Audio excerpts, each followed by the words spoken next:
கர்த்தரும் இரட்சகருமாகிய இயேசு கிறிஸ்துவின் நாமத்தில் என்னுடைய தீர்க்க தரிசன மாணவர்களுக்கும் மாணவிகளுக்கும் அன்பின் வாழ்த்துக்கள். 1 பேதுரு 1வது அதிகாரம் 2வது வசனத்திலே, பிதாவாகிய தேவனுடைய முன் அறிவின்படியே ஆவியானவரின் பரிசுத்தமாக்குதலினாலே கீழ்ப்படிதலுக்கும் இயேசு கிறிஸ்துவனுடைய இரத்தம் தெளிக்கப்படுதலுக்கும் தெரிந்து கொள்ளப்பட்ட பரதேசிகளுக்கு எழுதுகிறதாவது, கிருபையும் சமாதானமும் உங்களுக்கு பெருக கடவுது என்று எழுதியிருக்கிறது. இவ்வளவு நேசிக்கிறேன், இவ்வளவாய் உன்னை நான் நேசிக்கிறேன் என்று சொல்லுகிற தேவன் நம்மை பரதேசிகள் என்று கூப்பிடுவாரா? முதலாவது அதை படித்த உடனே எனக்கு ரொம்ப ஷாக் ஆயிடுச்சு. என்னடா அது பரதேசின்னு சொல்லிட்டாரு நம்மளை அப்படின்ட்டு. எனக்குமே ஒரு டவுட் வருதுன்னு வச்சுக்கோங்களேன். தமிழ் பைபிளில் படிக்கும் பொழுது டக்குன்னு இங்கிலீஷ் பைபிள் எடுத்து படிச்சிடணும். இப்போ அதில் என்ன எழுதியிருக்குன்னு பார்த்தா உயர்வான ஒரு காரியத்தை தான் அப்படி அவர் சொல்லியிருக்கிறார் பாருங்க. Elect according to the foreknowledge of God the Father. You and I are elected by God by His foreknowledge.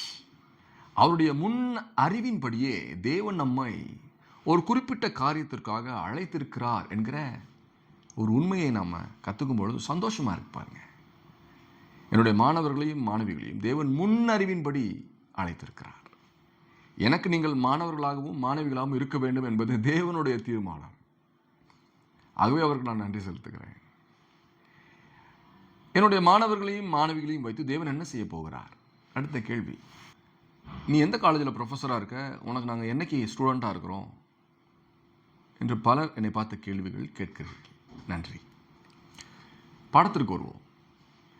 Elect according to the foreknowledge of God the Father through sanctification of the Spirit unto obedience and sprinkling of the blood of Jesus Christ. Grace unto you and peace be multiplied என்று எழுதியிருக்கிறது. தேவனுடைய முன் அறிவின்படியே, the foreknowledge of God. இப்போ தேவனுக்கு முன் அறிவு என்று ஒன்று உண்டு. அவருடைய ஆவியானவர் இந்த தீர்க்க தரிசன மாணவர்களுக்கு குறிப்பாக, மாணவிகளுக்கு குறிப்பாக அவருடைய ஆவியானவர் உங்களுக்குள் இருக்கிறபடினாலே தேவனுடைய முன் அறிவு உங்களுக்கு உண்டு என்று நான் நம்புகிறேன், அறிக்கை பண்ணுகிறேன். The foreknowledge of the Almighty God is already installed in my students' lives, in the minds of my students.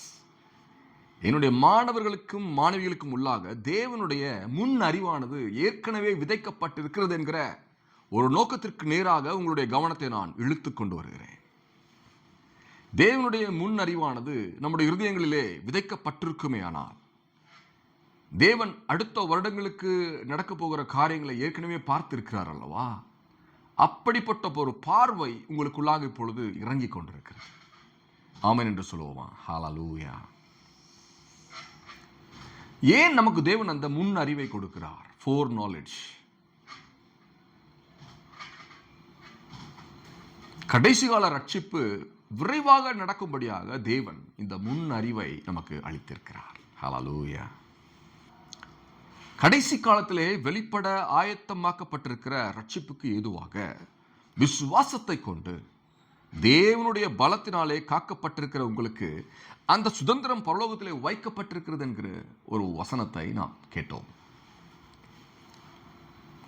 கடைசி காலத்திற்கு என்று ஒரு விசேஷமான ஆயத்தப்பாடு நமக்கு தேவையாக இருக்கிறது. A special preparation is required to face the end times.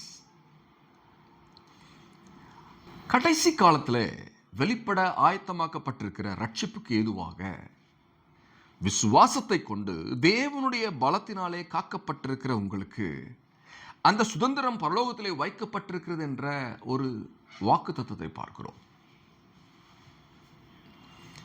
நாம் எதனாலே காக்கப்பட்டிருக்கிறோமா? தேவனுடைய பலத்தினாலே காக்கப்பட்டிருக்கிறோமா? நம்முடைய நடைகள் நாம் வெளியே போகும் பொழுதும் உள்ளே வரும் பொழுதும், அதிகாரிகளை பார்க்கும் பொழுதும், ஞானமாய் பேசுகிற வார்த்தைகளை தேவன் நமக்கு கொடுக்கிற அந்த காரியத்திலே தேவன் ஒரு விசேஷித்த அபிஷேகத்தை, ஒரு விசேஷித்த பாதுகாப்பை அவருடைய பிள்ளைகளுக்கு கொடுத்திருக்கிறார் என்பதே இதில் மறைந்திருக்கிற ஒரு உண்மையாக இருக்கிறது. சத்தியத்தையும் அறிவீர்கள், சத்தியம் உங்களை விடுதலையாக்கும். இந்த நாளிலே என்னுடைய மாணவர்களாகிய நீங்கள் கற்றுக்கொள்ளுகிற ஒரு பாடம், நீங்கள் தேவனுடைய பலத்தினாலே காக்கப்பட்டிருக்கிறீர்கள். தேவனுடைய பலம் என்று வரும்பொழுது அது தேவ தூதர்களுடைய அதிகாரமாக இருக்கலாம், இயற்கைக்கு மேற்பட்ட ஒரு வழி நடத்துதல் உங்கள் வாழ்க்கையில நடக்குகிற ஒரு காரியமாக இருக்கலாம். நீங்கள் இருந்த நிலையிலே இல்லாதபடிக்கு மேன்மையின் மேல் மேன்மை அடையும்படியாக, உயர்வின் மேல் உயர்வு அடையும்படியாக, மகிமையின் மேல் மகிமை அடையும்படியாக தேவன் ஒரு விசேஷித்த இயற்கைக்கு மேற்பட்ட வல்லமையை, ஒரு ஆசீர்வாதத்தை உங்கள் மீது பொழியத்தக்கதாக தேவன் இந்த வார்த்தையை உங்கள் மீது அனுப்புகிறார். அது என்ன வார்த்தை? தேவனுடைய பலத்தினாலே நீங்கள் காக்கப்பட்டிருக்கிறீர்கள். இதுவரைக்கும் அப்படி ஒரு சிந்தனை உங்களுக்கு இல்லாதிருந்தால் உங்கள் சிந்தனை இந்த நாளிலே மாறுகிறது. தேவனுடைய வார்த்தைகளை அது ஒரு தீர்க்கதரிசன வார்த்தை என்கிற ஒரு கோணத்திலே நாம் கிரகிக்கும் பொழுது அது அப்படிப்பட்ட வல்லமையை நம்முடைய வாழ்க்கையிலே வெளிப்படுத்த வல்லமை உள்ளதாக இருப்பதே அதனுடைய மகிமையாக இருக்கிறது. ஆங்கிலத்தில் இதை படிக்கும் பொழுது who are kept by the power of God, who are kept by the power of God. You and I are kept by the power of God through faith. யாருடைய faith? யாருடைய விசுவாசம்? நம்மளுடைய விசுவாசம். நாம் தேவனால் காக்கப்பட்டிருக்கிறோம் என்கிற ஒரு உறுதியான விசுவாசம் அடுத்த நிலைக்கு நம்மை உந்தி ஏவுகிறதா இருக்கிறது. இங்க பார்க்கிறோம் பாருங்க, and to salvation ready to be revealed in the last time என்று எழுதியிருக்கிறது. ஒரு ரட்சிப்பு முழுமை அடைகிறதா, அந்த முழுமையானது வாழ்நாள் முழுவதுமாக நமக்குள்ளாக நிலைத்திருக்கிறது என்கிற ஒரு வல்லமையான காரியத்தை நாம் கேட்டோம். தேவன் தந்திருக்கிற ரட்சிப்பு நம்மை விட்டு போகாது என்பதற்கான ஒரு உத்திரவாதம் என்ன? தேவனுடைய பலத்தினாலே அவரால் ரட்சிக்கப்பட்டிருக்கிறவர்கள் காக்கப்பட்டிருக்கிறார்கள். ஹல்லேலூயா. அவருடைய அன்பின் எல்லையை விட்டு யாரும் நம்மை திசை திருப்ப முடியாது, அல்லது அவருடைய அன்பின் வல்லமையை விட்டு எந்த ஒரு சக்தியும் நம்மை இழுத்துக்கொள்ள முடியாது. நாம் தேவனுடைய அன்பின் வல்லமைக்கும் அவருடைய பாதுகாக்கும் கரங்களின் வல்லமைக்கும் உள்ளாக தேவனுடைய மகிமையை சொல்லுகிறவர்களாக இந்த பூமியிலே நடந்து கொண்டிருக்கிறோம். ஹல்லேலூயா. நமக்கு கொடுக்கப்பட்டிருக்கிற அந்த விசுவாசம், அந்த விசுவாசத்தை அவரே ஒரு எக்ஸாம் வச்சு நமக்கு மார்க் போடுறாரு பாருங்க. ஃபர்ஸ்ட் ஒரு சிலபஸை படிக்க சொல்றாரு. அந்த விசுவாசம் என்கிற ஒரு சிலபஸ், அதை படிச்சுக்கிட்டே இருக்கோம். நம்ம அந்த ஒவ்வொரு ஸ்டேஜுக்கும் அவர் டெஸ்ட் வச்சு நமக்கு நல்ல ஹையஸ்ட் மார்க் வரும்படியாக சப்ஜெக்டை ஈஸியாக பண்ணி விட்டுறாரு பாருங்க. அழிந்து போகிற பொன் அக்கினினாலே சோதிக்கப்படும், அதை பார்க்கிலும் அதிக விலையேற பெற்றதாக இருக்கிற உங்கள் விசுவாசம் சோதிக்கப்பட்டு இயேசு கிறிஸ்து வெளிப்படும் பொழுது உங்களுக்கு புகழ்ச்சியும் கனமும் மகிமையும் உண்டாக காணப்படும் என்று எழுதியிருக்கிறது. அவரு உங்களுக்கு ஒரு டாஸ்க் கொடுக்குறாரு, நமக்கு ஒரு டாஸ்க் கொடுக்குறாரு. அந்த டாஸ்க் எதுக்கு கொடுக்குறாராம்? நம்ம தோத்து போயிடுவோமா ஜெயிக்கிறோமான்னு பார்க்கறதுக்காக அவர் கொடுக்கலங்க. அவர் எதுக்கு வச்சிருக்கிறார் அந்த டாஸ்கை? நமக்கு புகழ்ச்சியும் கனமும் மகிமையும் உண்டாகத்தக்கதாக தேவன் ஒரு சின்ன டாஸ்க் கொடுக்குறார். அப்போ அவர் கொடுக்குற டாஸ்க்கை நம்மளால வின் பண்ண முடியுமா? முடியாதா? நிச்சயமா முடியும். திராணிக்கு மேலாக சோதிக்கப்பட அவர் அனுமதிக்க மாட்டார். தப்பிச் செல்ல வழியை உண்டாக்குகிற தேவன். அப்படி நம்ம தப்பிச் சென்று இந்த சோதனையை வென்று நாம் தேவனுக்கு முன்பதாக எங்க போய் நிற்கிறோமா? பரிசு பெறும் இடத்துல போய் நிற்கிறோமா? அதான் இங்க பார்க்கிறோம். புகழ்ச்சியும் கனமும் மகிமையும் உண்டாக காணப்படும் என்று எழுதியிருக்கிறது. There is an assurance that you will receive a great reward from the Almighty God for your little faith that you are carrying, my friend. Hallelujah. நீங்கள் இயேசு கிறிஸ்துவின் மீது சுமந்து வைத்திருக்கிற, அவருடைய நாமத்தின் மீது நம்பிக்கையா இருக்கிற அந்த நம்பிக்கை ஒரு கடுகளவு இருந்தால், அந்த கடுகளவு விசுவாசத்திற்கு தேவன் தருகிற ஒரு பரிசு. ஆங்கிலத்தில் என்ன சொல்லுது? praise and honor and glory. praise, புகழ், honor, கனம், respect, and glory. Hallelujah. at the appearing of Jesus Christ என்று எழுதியிருக்கிறது. அதை முழுவதுமாக நாம் படிக்கும் பொழுது, that the trial of your faith, being much more precious than of gold that perisheth, though it be tried with fire, might be found unto praise and honor and glory at the appearing of Jesus Christ என்று எழுதியிருக்கிறது. கிறிஸ்துவானவர் அவருடைய பிள்ளைகளை தெரிந்து கொள்கிறார். அப்படி தெரிந்து கொள்ளும் பொழுது விசுவாசம் என்கிற ஒரு பயிற்சியை தந்து விடுகிறார். அந்த பயிற்சியை நாம் தொடர்ந்து பயிற்சி செய்து வருகிறோம். அந்த பயிற்சியின் முடிவாக அவர் நமக்கு வைத்திருக்கிற ஒரு மகிமை, hallelujah, the glory that he has kept before us, his honor and praise and glory in the presence of God, in the presence of his angels, and in the presence of his mighty Son, Jesus Christ. Hallelujah. What a joy. We are waiting for a glory. In this world, we are waiting for glory every day and night. Because the glory, the honor, the praise will chase his children. The people will praise you. People will praise you. People will honor you. People will give glory to the Lord of seeing you, that you are blessed, my friend. Hallelujah. When you are connected to a rich prophetic doctrine, your thought process will change. Your directions will change. And you will forever carry a great joy for trusting Jesus Christ. Amen. Hallelujah. இயேசு சொல்லுகிற ஒரு காரியம், முக்கியமாக அவர் எதற்கு பரிசு தருகிறாராம்? அவரை நீங்கள் காணாமல் இருந்தும் அவரிடத்தில் அன்பு கூறுகிறீர்கள். இப்பொழுது அவரை தரிசியாதிருந்தும் அவரிடத்தில் விசுவாசம் வைத்து சொல்லி முடியாததும் மகிமையால் நிறைந்ததுமாயிருக்கிற சந்தோஷம் உள்ளவர்களாய் களி கூர்ந்து என்று எழுதியிருக்கிறது. பிதாவாகிய தேவன் ஒரு பரிசை ஜனங்களுக்கு கொடுக்கிறார், அவருடைய பிள்ளைகளுக்கு கொடுக்கிறார், அவரால் தெரிந்து கொள்ளப்பட்டவர்களுக்கு கொடுக்கிறார், இந்த கடைசி கால சந்ததியினருக்கு கொடுக்கிறார். அப்படி கொடுக்கிறதற்கான ஒரு காரணம் என்ன? நாம் யாருமே இயேசு கிறிஸ்துவை பார்த்தது கிடையாது, தரிசித்தது கிடையாது. அப்படி இருந்தும் அவரை நம்புகிறோம் அல்லவா? அந்த நம்பிக்கையை தேவன் எப்படியாக கனம் பண்ணுகிறாராம்? சொல்ல முடியாததும் மகிமையால் நிறைந்ததுமா இருக்கிற சந்தோஷம் உள்ளவர்களாய் களி கூர்ந்து. ஹல்லேலூயா. ஆங்கிலத்தில் whom having not seen ye love, in whom though now ye see him not, yet believing ye rejoice with joy unspeakable and full of glory. என்று எழுதியிருக்கிறது. When you are trusting Jesus without seeing him, immediately what happens in the spiritual realm? You will be receiving full of glory.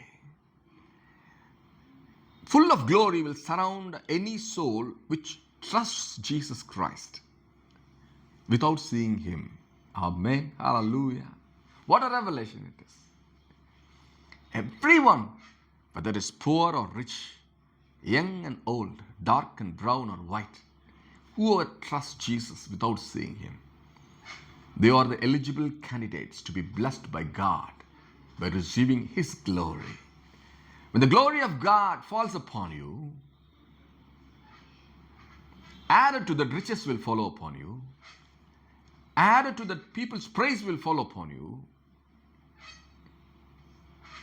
A great name will be established on the planet Earth because you trusted the Lord. Why we trust the Lord, the name of the Lord, Jesus Christ. A great glory comes from heaven and rests upon whoever trusts Lord Jesus Christ. What a mighty revelation it is. Hallelujah.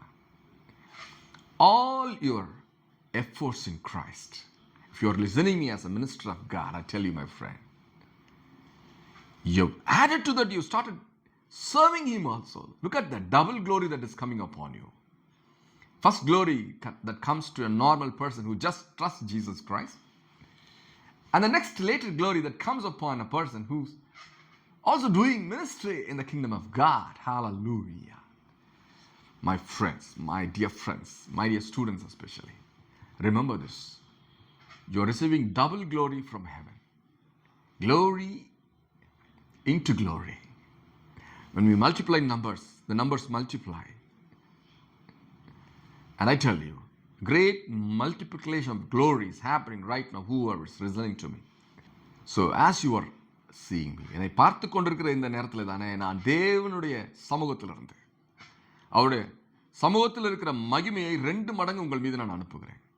I'm sending the double-fold glory of the Almighty God upon you, whoever is watching me right now. என்னை பார்த்து கொண்டிருக்கிற ஒவ்வொருவர் மீதும் தேவனுடைய 2 மடங்கு மகிமையை நான் அனுப்புகிறேன். அந்த மகிமைக்கு முன்பதாக தரித்திரம் நிற்க முடியாது. இயேசு கிறிஸ்துவின் மகிமைக்கு முன்பதாக கவலை நிற்க முடியாது. இயேசு கிறிஸ்துவின் மகிமைக்கு முன்பதாக பிசாசுகள் நிற்க முடியாது. அது வெளிச்சத்திலிருந்து வருகிற மகிமை. ஒருவரும் சேரக்கூடாத ஒளியிலே வாசம் பண்ணுகிறவரிடத்திலிருந்து புறப்பட்டு வருகிற ஒரு மகிமை. அந்த மகிமையை நான் உங்கள் மீது இப்பொழுது வார்த்தையினாலே அனுப்புகிறேன். ஹல்லேலூயா. நீங்கள் ஆமென் என்று சொல்லும் பொழுது மகிமை இறங்கும். நன்றி ஆண்டவரே. என்னுடைய மாணவர்களுக்காக நன்றி செலுத்துகிறேன். அவர்களுக்கு உள்ளாக நீர் சிருஷ்டித்து வைத்திருக்கிற கற்றுக்கொள்ள வேண்டும் என்கிற அந்த ஆவிக்காக உமக்கு நன்றி செலுத்துகிறேன். ஹல்லேலூயா. நன்றி இயேசுவே. இந்த மகிமையை நமக்கு அடுத்ததாக எதற்கு நேராக இந்த மகிமை நம்மை நடத்துகிறது? உங்களுக்கு உண்டான கிருபையை குறித்து தீர்க்க தரிசனம் சொன்ன தீர்க்கதரிசிகள் இந்த ரட்சிப்பை குறித்து கருத்தாய் ஆராய்ந்து பரிசோதனை பண்ணினார்கள் என்று எழுதியிருக்கிறது. What we are experiencing now, those prophets who lived before Jesus Christ did not experience it, but they were wondering. With the foreknowledge that has been installed in their heart, they were seeing what is going to happen in the days to come, in the years to come, in the end time generation, the Gen Z generation, how they are going to be blessed. They were just meditating it. Not only they are meditating it, they are doing research on this concept. That's what it is written. Look at that verse. Of which salvation the prophets have inquired and searched diligently, who prophesied of the grace that should come unto you என்று எழுதியிருக்கு. பழைய ஏற்பாட்டில் காணப்படுகிற பல தீர்க்கதரிசிகளுடைய ஒரு இருதயம் எப்படிப்பட்டதாக இருந்ததாம், இப்படி நம்ம கஷ்டப்பட்டு தேவனோடு பேசி அவர் எப்பொழுதாவது நம்மகிட்ட பேசி அப்படிப்பட்ட மகிமையின் காரியங்களே என்னுடைய வாழ்க்கையில் நான் 10 தாட்டி தான் பார்த்திருப்பேன்னு ஒரு தீர்க்கதரிசி சொல்லுவார் இல்லை, அந்த தீர்க்கதரிசிகள் ஒரு நாள் நினச்சிக்கிட்டாங்களாம், ஒரு மிகப்பெரிய க்ளோரி இந்த பூமிக்கு இறங்க போகிறதே, வார்த்தையினாலே விவரிக்க முடியாத ஒரு மகிமை இந்த பூமிக்கு இறங்க போகிறதே, அந்த நாளை நாங்கள் பார்க்க வேண்டும் என்று சொல்லி, எப்படி அந்த நாளை பார்ப்பது என்று சொல்லி அவர்கள் முன்னறிவின்படியே அதை கிரகிக்கத்தக்க வல்லமையை உடையவர்களாக இருந்தார்கள். அந்த நாட்களுக்குள்ளாக என்னுடைய மாணவர்கள் நான் இப்பொழுது உட்படுத்துகிறேன். ஹல்லேலூயா. தேவனுடைய வார்த்தையை வைத்து நாம் பேசுகிற காரியங்கள், விசுவாசத்திலே பேசுகிற காரியங்களுக்கு வல்லமை உண்டு. ஹல்லேலூயா. நன்றி ஆண்டவரே. மறுபடியும் இந்த வசனத்தை கடைசியாக படிக்கும் பொழுது, கிருபையை குறித்து தீர்க்க தரிசனம் சொன்ன தீர்க்கதரிசிகள்.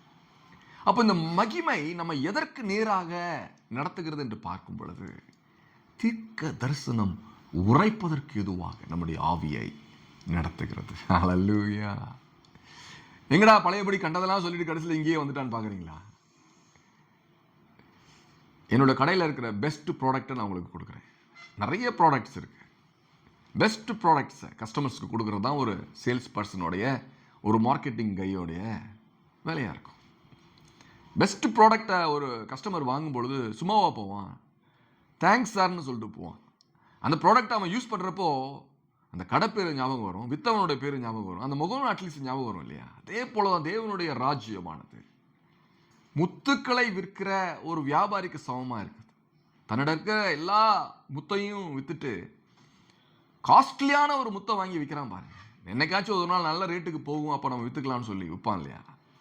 அதே போல இந்த வார்த்தையை நான் உங்கள் மீது அனுப்புகிறேன். அது என்ன வார்த்தை? பொழுது நாம் பெற்றிருக்கிற அந்த 2 மடங்கு மகிமையானது தீர்க்க தரிசன அபிஷேகம் நமக்குள்ளாக பெருகும்படியாக தேவன் வெளிப்படுகிறார். 2 மடங்கு மகிமை, கிறிஸ்துவின் 2 மடங்கு மகிமை என்னுடைய மாணவர்கள் மீதும் மாணவிகள் மீதும் இப்பொழுது இறங்குகிற வேளையில் தானே உங்களுடைய தேவைகள் சந்திக்கப்படும், பரிபூர்ணமாக சந்திக்கப்படும். அதை குறித்த பாரங்கள் இப்பொழுது உங்களுக்கு உண்டாயிருக்குமேனால் நான் சொல்லுகிறேன், நிச்சயமாகவே முடிவு உண்டு. 2 மடங்கு மகிமை உங்கள் மீது இறங்கும் பொழுது உங்களுடைய தேவைகளை மாற்றும். அநேகருக்கு கடன் கொடுக்கிறவர்களாக தேவன் இந்த நாளில் உங்களை மாற்றுகிறார். அதிசயங்களை நம்புவதே ஒரு விசுவாசியினுடைய அடிப்படை குணமாக இருக்க வேண்டும். அதிசயங்களை நம்புகிறவர்கள், அதிசயங்களை நம்பாதவர்கள். அதிசயங்களை நம்புகிறவர்கள் நாம்.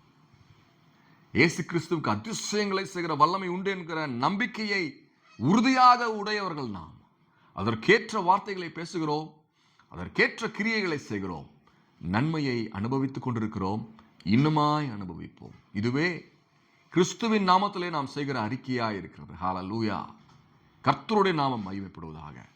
மற்றொரு செய்தியோடு கூட உங்களை நான் சந்திக்க வருகிறேன். அதுவரைக்கும் தேவனுடைய பரிபூர்ண ஆசீர்வாதங்கள் உங்களை துரத்தும்படியாக நான் கட்டளை கொடுக்கிறேன், இயேசுவின் நாமத்தினாலே. ஆமென். ஹல்லேலூயா. இது தீர்க்கதரிசிகளுக்கு உண்டான ஒரு பாடசாலை. புதிய மாணவர்களையும் மாணவிகளையும் அன்போடு அழைக்கிறேன். God bless you. Shalom.